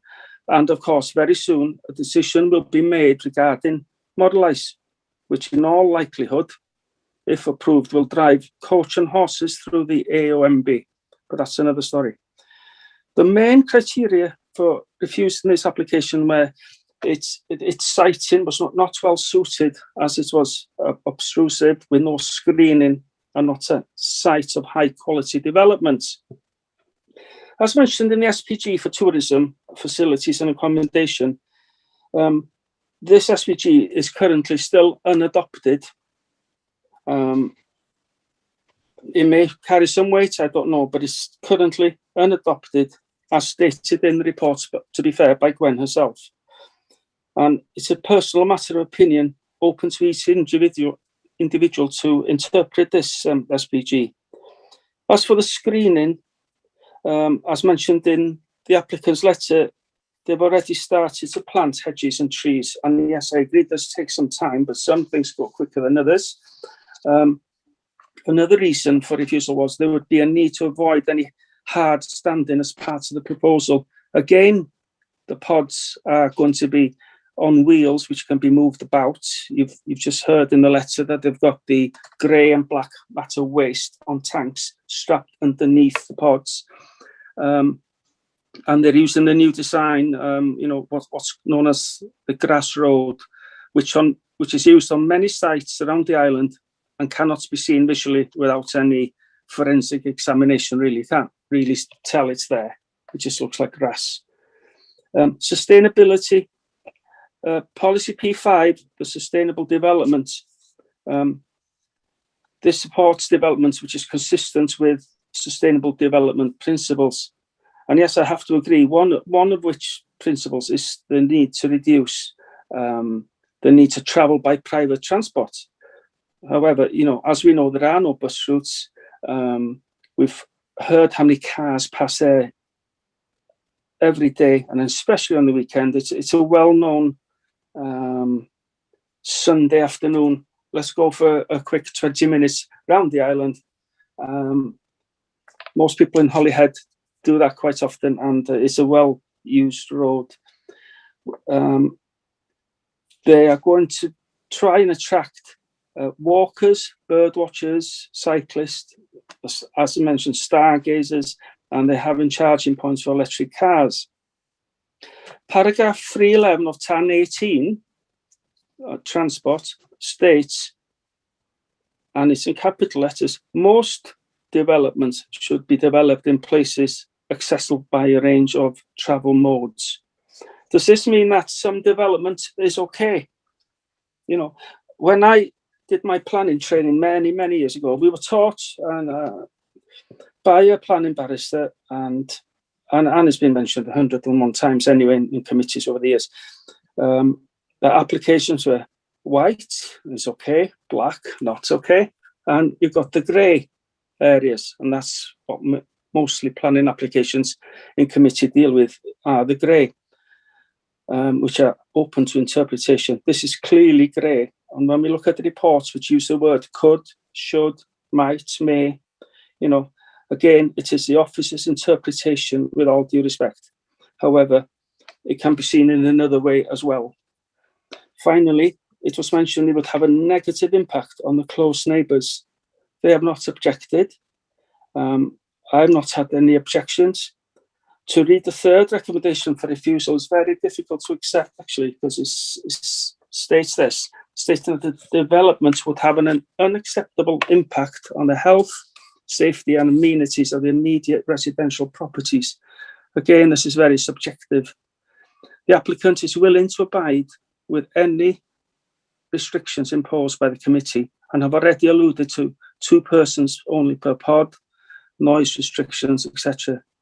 Indeed, as stated in the planning report before you by Gwen, should the application be acceptable, there would be a condition limiting the operational period of the site between the 1st of March and the 31st of October. A mod hynna, sgan i ddeud, cadeirydd, na i tewi wan. Diolch yn fawr iawn i chi. Diolch yn fawr iawn y fanna, Cynghorydd Janet Will Roberts, fy aelod lleol. Os gyda aelodau'r pwyllgor gwestiynau iddo fo gwbl, os gwelwch yn dda? Os ddim, na i just checio'n sydyn os ydy'r aelod lleol arall, Cynghorydd David Thomas, eisiau siarad neu deud gair ar y cais yma? Os gwelwch yn dda, oes, yn gyflym iawn. Diolch yn fawr iawn. Be ddoth o fyny gerbron y pwyllgor tro gyntaf, oeddwn ni'n bach yn amhys ac oeddwn ni'n cytuno i wrthod y cais, yn enwedig bod o'n groes, fel dwi'n dall i JLDP, a bod y swyddogion yn erbyn. Ar ôl clywed ron be o gyn John Arwel i ddeud, ac felly bod fi yn un o'r beicwyr yn mynd heibio, un o'r dyddag yn mynd heibio, cos dwi'n mynd heibio, dwi'n nabod y safle yn y dda iawn, yn mynd heibio'n aml iawn. Dwi wedi symud fy'n agwedd fi'n bach. Gefis fi'n copio'r llythyr gen Mr Ward Davies cyn clywed be o gyn John Arwel heddiw. Llas oedd bod yn dda, sa wedi cysylltu â mi hefyd, i mi gael gweld y pictiwr mawr. Mae o'n un, fel oedd Arwel yn dweud, yn un llwyd, yn un gre, yn un borderline, ond toedd Cyngor Cymuned trefnu ddim yn cyn iawn ar y cais, ond dwi ddim yn gwrthwynebu teulu lleol eisiau cychwyn busnes bychan, rhywbeth reis werdd, dwi'n meddwl. Wedyn, dwi ddim yn gwrthwynebu. Diolch. Diolch yn fawr iawn am y sylwadau yna. Os yna gwestiynau i'r Cynghorydd lleol David Thomas, os gwelwch yn dda? Os ddim, felly gai ddod ar swyddog yn syth i fewn. Ie, diolch yn fawr. Mae hwn yn gais i osod 2 pod glampio a cremenedfa newydd a datblygiadau cysylltiedig ar gau drws nesaf i Gwel y Môr.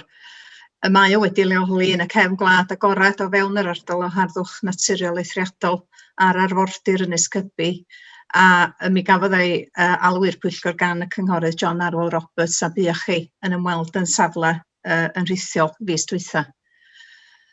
Tra bod y polisi tŵr 5 yn caniatáu safleoedd carafana teithiol a llety gwersylla amgen dros dro, mae'n ofynnol i'r datblygiadau hynny fod o ansawdd uchel a chael eu lleoli mewn safle nad ydyn nhw'n ymwthio a bod nhw'n cydweddu yr unedau teithiol yn hawdd mewn modd sydd ddim yn peri niwed sylweddol i ansawdd gweledol y dirwedd.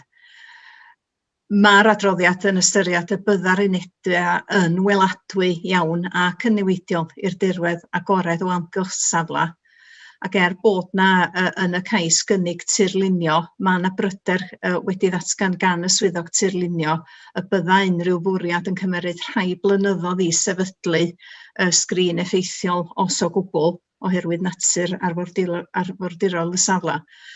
Yn ychwanegol, mae yna ofyn, fel clywsoch chi gan yr aelod lleol, rhwng mis Mawrth a mis Hydref fel rheol mae unedau fel hyn ar safle, a mae yna ofyn cadw'r unedau i ffwrdd wrth y safle dros y gaea.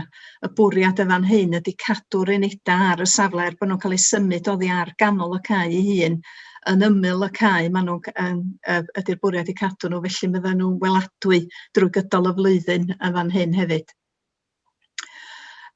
Wel, gwelwch chi o'r adroddiad, dehongliad y swyddog ydy na tydi hwn ddim yn ddatblygiad o ansawdd uchel. Tydi'r lleoliad ddim yn gynaliadwy oherwydd y pellter oddi wrth y prif ganolfanna. A thra mae chydig o unedau sydd na yn y cyffinia, a fel sydd wedi nodi gen y cynghorydd lleol, tos a ddim gwrthwynebiad penodol o ranedd cyfagos, mae'n ystyried y bydda'r math yma o ddatblygiad yn aflonyddu ar gymdogion i raddau anerbyniol, felly argymhelliad ydy un o wrthod. Diolch. Diolch yn fawr iawn y fanna. Os gyn aelodau'r pwyllgor gwestiynau i'r swyddog, os gwelwch yn ôl? Gai hefyd groesawu John Arwel Roberts yn ôl, da ni'n gweld eich gwyneb chi rwan. Falch o weld hynny. Na fo. Os na rhywun efo cwestiynau i'r swyddog, os gwelwch yn dda? Cynghorydd Trefoleid Hughes. Ie. Diolch yn fawr, Madam Cadeirydd. Dwi'n meddwl gen i wrthwynebiad efo Y brobas gyda fi wrth sbio a di bod y gwmpas, cos diolch yn bell iawn o'r wrtha fi fan hyn, bod na darn o dir eitha mawr yna i ddal dim ond 2. Osa, a wrth gwrs fe'r rhaid ddod yn dôl i'r cynllunio os ydyn nhw eisiau ehangu i roi mwy na 2 yna. Ac felly, dwi'n teimlo bod rhaid ni roi rhyw fath o rhyw fath o wybodaeth iddyn nhw a dweud, olwch, dim ond 2 gewch chi roi ar y cae yma, a dyna ni, full stop. Mae gan nhw ddim adeiladu a roi carafanau symudol eraill yna. Ond dwi yn gweld lle mae'r swyddog gynllunio'n dŵad, a dyna'r unig beth sy'n gwneud. Mae hi'n lôn gul, bod ti wrth ymyl y tŷ yna, mae'n lledu chydig bach o ddim llawer, ac mae hi'n mynd ar o baid sadr am ynys lawr ffwrna, os da chi'n gwybod am y lle. Ond yn bersonol, os nhw'n cadw i 2, dwi'n yn gweld dim problem, ond fe rhaid ni ymgymell bod nhw ddim yn codi mwy na 2. Diolch yn fawr.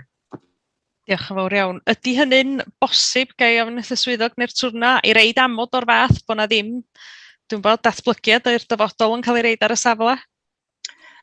Mae modd i chi osod amod fel pwyllgor, ond be mae rhaid i chi ystyried wrth gwrs ydy,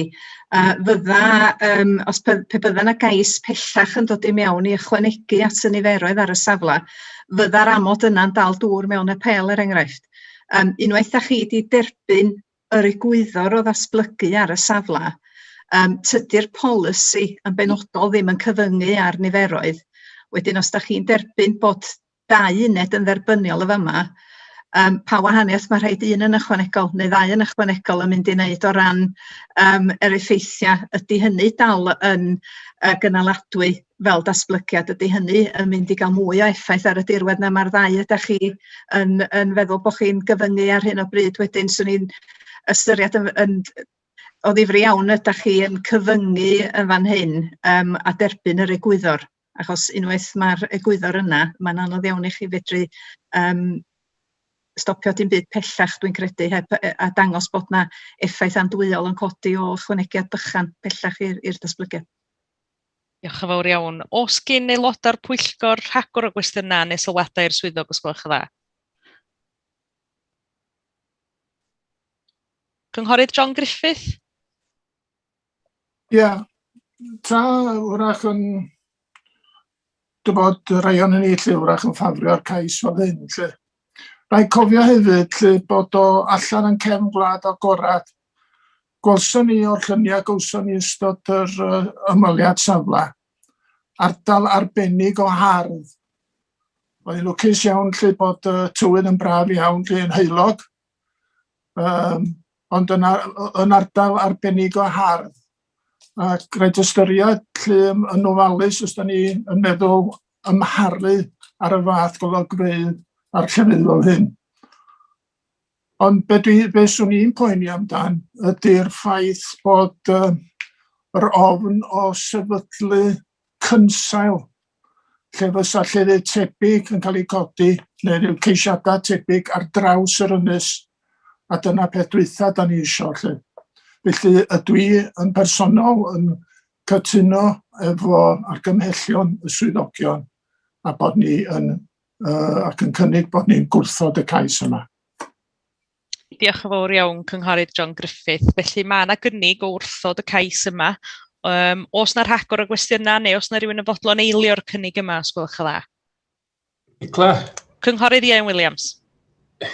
Mae hon yn hynod o anodd, dwi yn credu. Mae gynnon ni gynllawiau cynllunio atodol ac fel ddudodd y cynghorydd John Arwel, tydi'r hynna efallai ddim wedi'w mabwysiadu'n llawn eto. Dwi'n meddwl efallai bod eisiau mynd yn ôl atyn nhw rwan, achos yna ddatblygiadau, mae yna rhywbeth trendi newid trwy'r adag ac ar hyn o bryd yr podiau glampio yma ydy'r trendi. Mae gynnon ni bla o statics yn sownd fel incidentals i dau lot o bobl sydd yn torri rheola, pobl yn ei gosod nhw, yr adran gynllunio ddim yn gallu cael madal o'n nhw, pobl yn byw yn nhw hyd yn oed. Dwi yn poeni am yr effaith gronus statig trendy di rhain erbyn hyn. Dwi yn poeni am yr effaith gronus o'r podiau. Ac tra, da chybod, oeddwn ni yn meddwl efallai mynd o blaid. Dwi am eilio John, mae rhaid i mi eilio John, mae gen i ofn. Mae rhaid i ni illa cael rhyw fath o drosolwg mwy holistig yn yn polisia ni am rhain. Dwi yn poeni bod nhw di fyny ar hap a damwain yn bob man, felly dwi am wrthod rhain, mae ddrwg iawn gyda fi. Dwi'n meddwl mae fi wedi ystyried hyn yn ofalus. Diolch yn fawr. Diolch yn fawr iawn. Felly mae gynnu ni gynigydd a mae gynnu ni eilydd i ddilyn argymhelliad y swyddogion, sef un o wrthod. Os na gynnig arall, os gwelwch yn dda? Os ddim felly, na ni symud syth ymlaen gyda'r bleidlais, ia? Ia, Nicola, sori. Ymddeiriadau, Cynghorydd Richard Owen-Jones. Ia, ni'n methu cael yn llaw i ni digon sydyn yna. Ti, mater o farn ydi hwn. Gwrs ti wedi fynd un ffordd neu gilydd efo fo. Mae'n syniad da gyda teulu lleol, teulu sy'n byw mar i oed, gweithio ar yr ynys. Oes, mae rhaid cadw llygad ar faint o'r carafannau symudol, ti'n galw nhw'r motorhomes, mae yna gwilodd yn dod ar Sir Fôn wan. A hefyd mae'r pods mae'n dod i fyny bob man. Ond dwi'n gweld hwn, mae wedi gwneud cais da ni flaen, dwi'n meddwl, a be mae am wneud efo'r lle a hyn a llall. Felly, mater o farn, dwi'n cynnig bod ni'n rhaid caniatad i'r cais yma. Diolch yn fawr iawn. Felly mae gynnu ni gynnig bod ni'n rhaid caniatad i'r cais yma yn groes i argymhelliad y swyddogion. Os yna rhywun yn fodlon eilio hwn, os gwelwch yn dda. Cynghorydd Glyn Haynes, da chi eich llaw i fyny? Yes, I'd like to second Councillor Richard Owen-Jones. I go past there virtually every day. I walk my dog in that area. The proposal, I think, is quite unobtrusive. There is a camping site with caravans virtually directly opposite on the road that leads into the range. That is not screened or hidden in any way. The caravans are there and can be viewed from up to a mile away, you know. So and that was the first time I'd heard that letter Councillor John Errol Roberts read out there, you know, and I'm sorry, I agree with it 100%. This is, you know, I think this will be beneficial to the area. And yes, okay, there may be a caveat put in place to restrict the number that might go forward. But, you know, you only have to go along that road between the South Stack and up to Treadder Bay. And there are several houses along there that are boarded up for 90% of the year where the curtains are drawn and they're only used for a certain proportion of time. I know that's a separate issue, but in relation to this, I'm in favour of it. Thank you very much, Councillor Haynes. Diolch yn fawr iawn. Felly mae gynnu ni gynnig o ddilyn yr argymelliad y swyddogion, sef un wrthod, a mae gynnu ni welliant, sef un o ganiatau. Benai ydi reid y gwelliant ger bron gynta, os di hynny'n iawn efo chi, sef un o fynd yn groes i argymelliad y swyddogion, a sef caniatau y cais yma. Mae'r llaw i fyny. Ymddeheiriadau, Cynghorydd Trevor Lloyd Hughes. Dim problem. Dwi yn gweld y sefyllfa anodd iawn, ac fod yn onas o fi, os ni'n gwybod bod nhw yn dim ond cadw i'r dau yna, fyswn ni yn cytuno i gael o, ond os ydyn nhw ddim, dydym yn o'n blaena ni heddiw. Felly dwi yn atal ym mleidlais. Fedra i ddim wneud y meddwl i fyny fod yn onas o chi. Diolch yn fawr iawn. Felly, neb arall efo dilo i fyny, dwi'n meddwl. Cynghorydd Glyn Haynes, mae'ch llaw chi dal i fyny, dwi'n meddwl. Dwi'n cymryd, da chi'n eisiau dod yn ôl i fewn, agos? Na, oce, champion. Symud ymlaen felly gyda pleidlais ar y gwelliant, sef un o ganiatau y cais yma. Gai ofyn felly, Cynghorydd John Griffin, o blaid neu symud ymlaen felly efo cais 10.1, da ni'n symud ymlaen efo wan.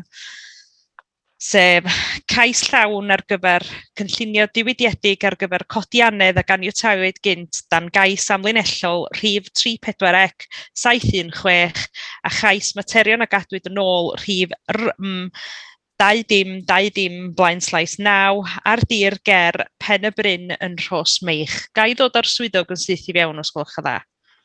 Diolch yn fawr. Mae hwn yn gais i newid dyluniad anedd sydd â chaniatâd eisoes wedi rhoi i adeiladu anedd farchnad agorad dan bolisi'r cynllun blaenorol.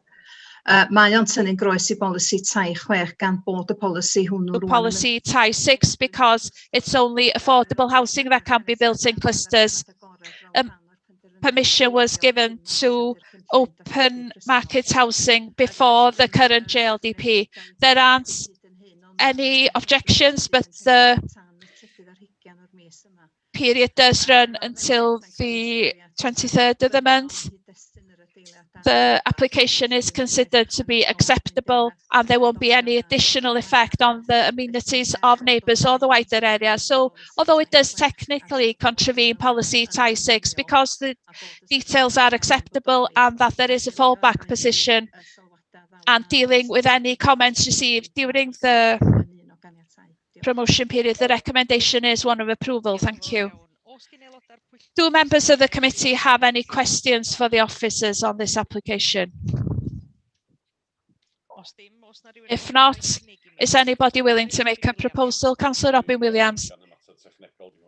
This is a technical, because it's a technical matter, I'm happy to propose that we accept the application. Anybody willing to second the application?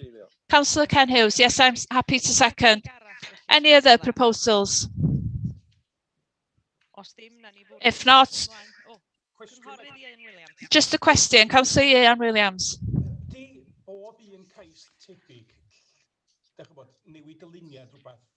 With similar applications to change the design under the new scheme or the new plan, are they treated consistently? I think it's important if we approve this, and I don't have any problem with that. Will every other application be treated the same? Can I bring the officer in to answer that question? Yes, thank you.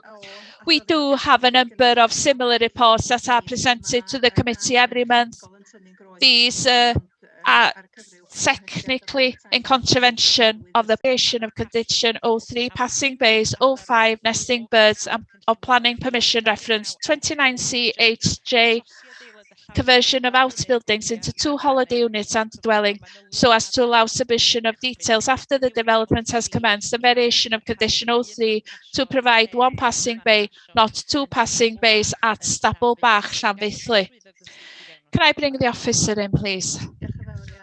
Yes, thank you. As you can see from the report, planning permission was originally given in 2015 to convert outbuildings into a dwelling and 2 holiday units. The dwelling has been completed, but the conditions in terms of passing places or nesting birds were released before completing the work. However, an ecologist had checked the building before the work was started, so it's possible to release this addition retrospectively in terms of the dwelling, whilst the ecology survey for nesting birds has been completed for this element. A further survey will be needed before converting the rest of the buildings into holiday units. 1 passing place has been completed as part of the proposal. The Highways Department is happy that 1 passing place is sufficient for the site rather than the 2 original ones asked for. So they're willing to release condition 3. The changes are acceptable, but the application is technically in contravention of the current policy, but because there is a fallback position, the recommendation is one of approval. Thank you. Okay, thank you. So we have the recommendation of approval. Do members of the committee have any questions, or does anybody want to make a proposal? Councillor Ken Hughes, as far as officers are happy, I'm happy to propose approving this application. Anybody happy to second? Councillor John Griffin. Yes, seconded by Councillor John Griffin. Thank you. Okay, so we have a proposer and a seconder. Any other proposals or comments before we move on to a vote? If not, we'll go straight to the vote. which is to follow the officer's recommendation to approve. Councillor John Griffith has seconded, so straight on to Councillor Glyn Haynes. In favour or against? Yes, in favour. Thank you. Councillor Trevor Lloyd-Hughes? Agree. Thank you. Councillor Ken Hughes has proposed, so straight on to Councillor Vaughan Hughes. In favour or against? Councillor Vaughan Hughes? In favour. Thank you. Councillor Richard Owen-Jones? In favour. Thank you. Councillor Eric Wyn-Jones? In favour. Thank you. Councillor David Roberts? In favour. Thank you. Councillor Ian Williams? In favour. And Councillor Robin Williams? In favour. Thank you. So that has been approved. Thank you. Moving on with the agenda to application 12.3. Application under section 73 for the variation of condition 02 approved plans and 03 access and parking accommodation or planning permission reference FPL/2019/322 conversion of a church into a dwelling together with the construction of a new vehicular access so as to amend the parking accommodation to omit the provision of a turntable at Christ Church, Rosabol, Amlwch. I understand that the local member, Councillor Aled Morris-Jones, wants to speak on this application. Would you like to come in now, Councillor Jones? Thank you, Madam Chair. May I first of all say that I'm aware that this application has been submitted to the committee previously, but the huge concern in the area there is huge concern in the area about this application. If I can read a letter to you written by the Reverend Kevin Ellis, and who has been sent into the planning department. I hope it's in your pack. The letter is dated the 3rd of March 2021. Further to my telephone call with your department earlier today, I would like to express reservations to the planning application put forward by Mr. Morris regarding Christchurch Rosabol. There are several grounds for me doing so. First, the deeds of sale appear to preclude any changes to the wall and size of gate. Mae'r wal wedi chwalu'n barod. Second, the proposed turntable, while a novel idea, is very close to the graves, and indeed, a site inspection will demonstrate how close to the church building the graves are. Third, there is evidence of stillborn children being laid to rest at the edge of the graveyard. While there is no documentary evidence, from conversations I have had, that this is solid evidence and is constant with what we know was the practice in other parts of the island. I am willing and able to meet with you and your colleagues whenever you are available. Dwi yn gwybod rwan bod y turntable yn cael ei I do know that the turntable is being withdrawn now. You have dealt with the previous application.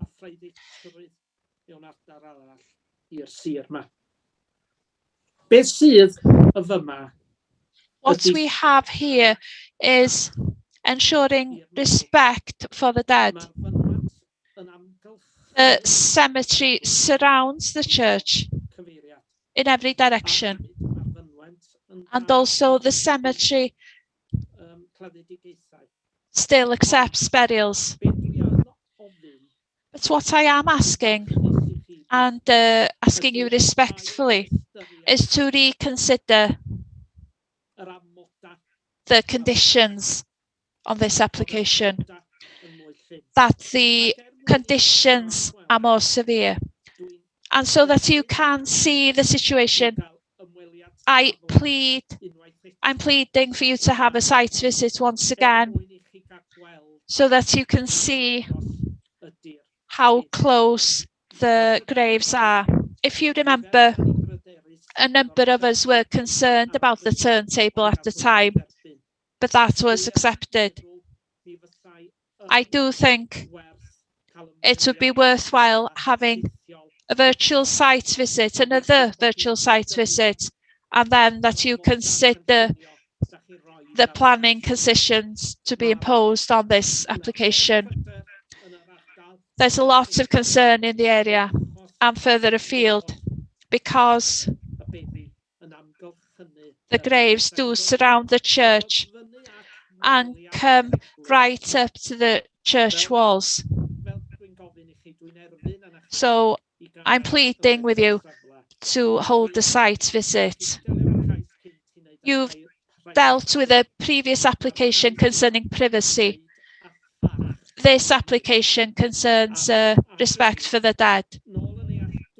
And according to my understanding, you must have faculty permission to remove the wall. And faculty permission is permission from the church. I accept that the officers will tell me that this has nothing to do with planning. Possibly not. But it is a planning matter to ensure that the planning conditions don't have an effect on the environment around the church, which is the churchyard. And thank you for listening to me. Thank you. So we've heard from the local member who wants us to have a site visit. Is anybody willing to propose a site visit? Would it be worthwhile? Councillor Richard Owen-Jones first, and then Councillor Ian Williams. Yes, thank you. I'd like to speak on this application. I pass this site nearly every day, and I passed the site earlier this afternoon before the committee started. Yes, the applicant has taken the wall down, and he's told Highways that there is enough room to turn a car. But it must be a very small car to be able to turn around in the parking place in front of the church. So I'd agree with Aled there. It would be worthwhile for us to have another site visit. I might be wrong, but I can't see a car being able to turn around in that area. So on that basis, I agree with Aled.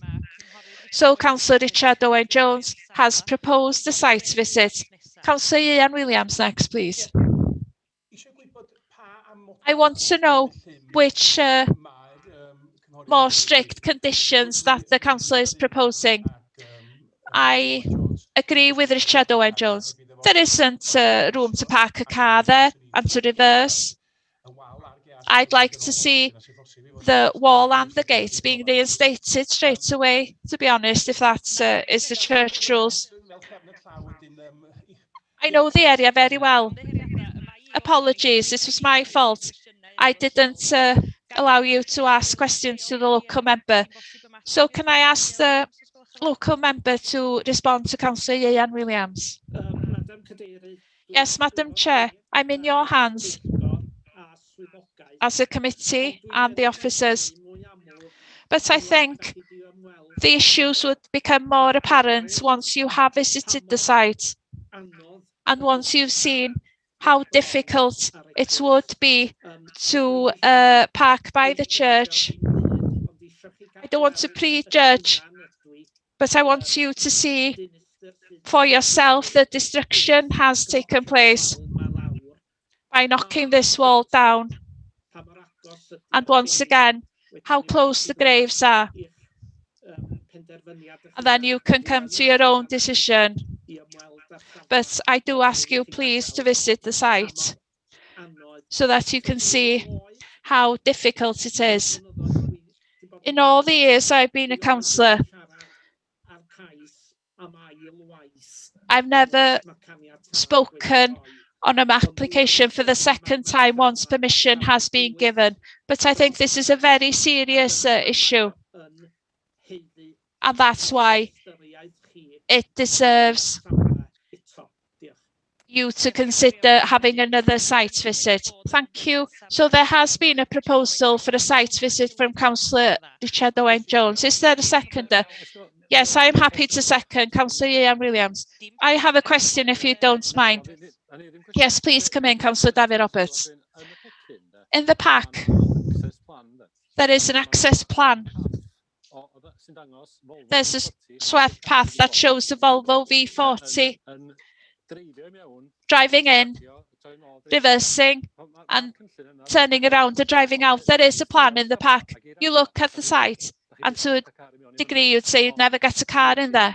But the truth is, yes, if you look at the access plan, you can. And to be honest, I did have concerns about the turntable because I didn't understand how you could have a turntable installed with its foundations without impacting on the graves.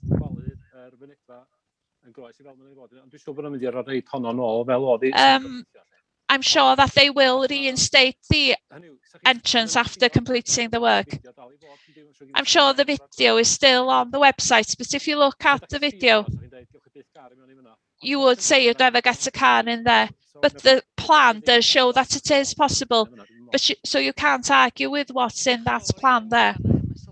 Thank you for those comments, Councillor David Roberts. Since we have had the proposal and the seconder for a site visit, I'd like to return to that first of all.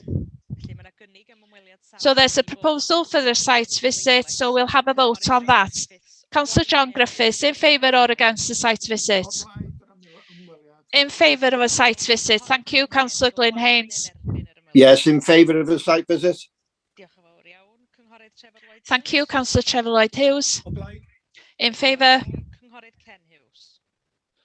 Councillor Ken Hughes, in favour. I think it would be a good thing as well to see your car entering and leaving the site. Councillor Vaughan Hughes, in favour. Councillor Eric Wyn-Jones, in favour. Thank you. Councillor David Roberts. Yes, I'm in favour and I'm willing to take a car there. Councillor Robin Williams. Yes, I might as well go with the flow and vote in favour of a site visit. I don't know if it would be possible to have a car on the site during the virtual site visit. We'll ask the question anyway. Thank you. Moving on then with the agenda to 12.4, which is the full application for the creation of an outdoor play area on land at Parc Gwledig Morglawdd Breakwater Country Park in Holyhead. If I can bring the officer straight in on this one. Yes, this is an application by the council on council land for creating a play area, an open in Breakwater Park in Holyhead. Permission was already given in 2019 to create a play area on the site here, but the details have changed in relation to the content of the equipment which is being provided. As an update to you, there is a landscaping plan which has now been received, which needs to be included in the conditions as well.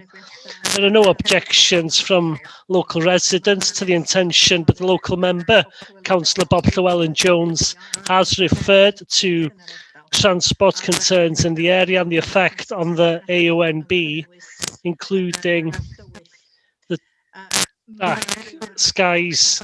The principle of a play area has already been given permission, and even though the declaration of the local member, the area is not in the ONB, but the effect of the landscaping is still a consideration.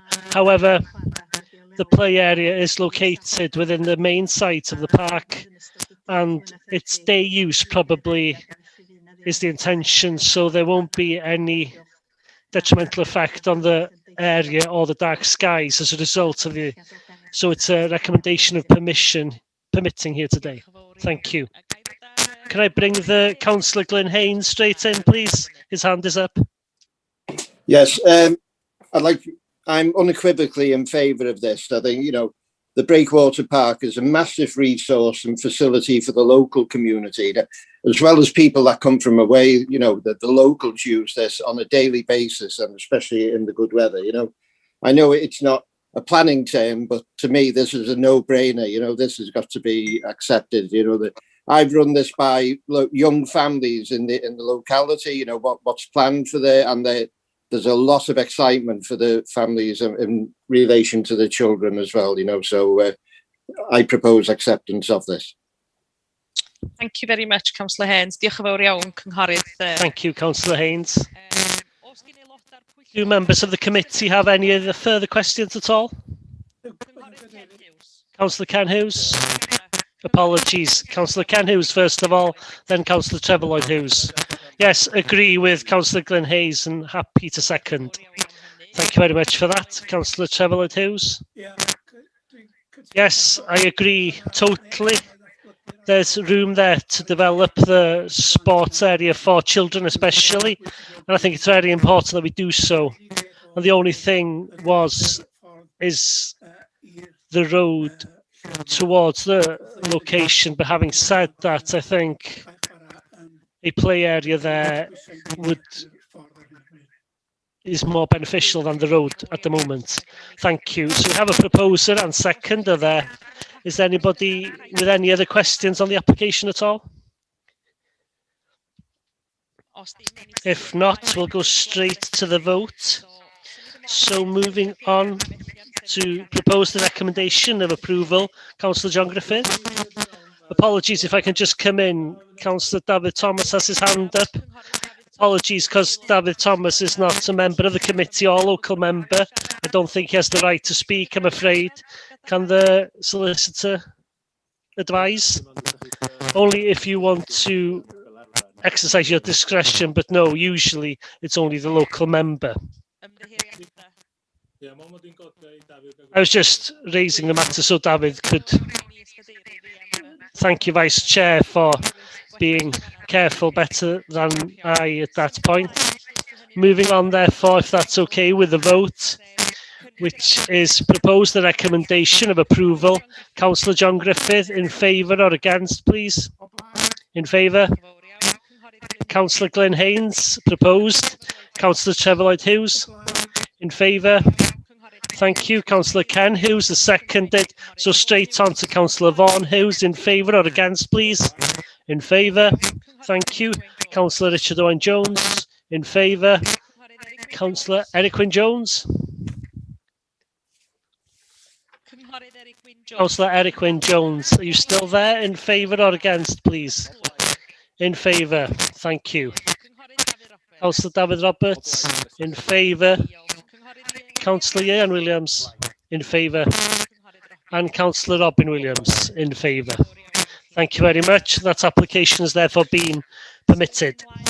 Moving on, therefore, with 12.6. Full application for alterations and extensions at 54 Pennant in Llangefni. I understand that the local member, Councillor Dylan Rees, is thinking of proposing a site visit. Can I bring the local member straight in then? Thank you, Chair. Yes, the owner, which lives next door at 53 Pennant, has contacted me wanting to object to the application because of the size of the extension that the applicant is looking for. And as you note in the report, the concerns are regarding loss of light and being in keeping with the character of the area. And I think the only way you'll appreciate those concerns are by having a site visit and to film from the back garden of the owner of 53 Pennant, so you can see what the effect of the extension of this size would be. So that's why I'm asking you for a site visit, please. Thank you very much. So the local member is asking us to consider a site visit. Is a member of the committee willing to propose this at all? Happy to propose. Councillor Robin Williams proposes a site visit. Anyone willing to second at all? Councillor Trevor Lloyd Hughes seconds. Thank you very much. We'll go straight on to the vote for a site visit, therefore. Councillor John Griffiths, in favour or against the site visit, please? In favour of the site visit. Councillor Glyn Haynes, in favour or against the site visit? In favour. Thank you. Councillor Trevor Lloyd Hughes is seconded. So straight on to Councillor Ken Hughes, in favour or against, please? In favour. Councillor Vaughan Hughes, in favour. Councillor Richard Owen Jones, in favour. Councillor Eric Wyn Jones, in favour. Councillor David Roberts, in favour. And Councillor Ian Williams, in favour. Thank you very much. Therefore, the decision has been made for a site visit We'll therefore come back with that application next month. And that's it. The committee's now over. Can I thank you all very much? Thank you very much, everyone. Goodbye. Thank you.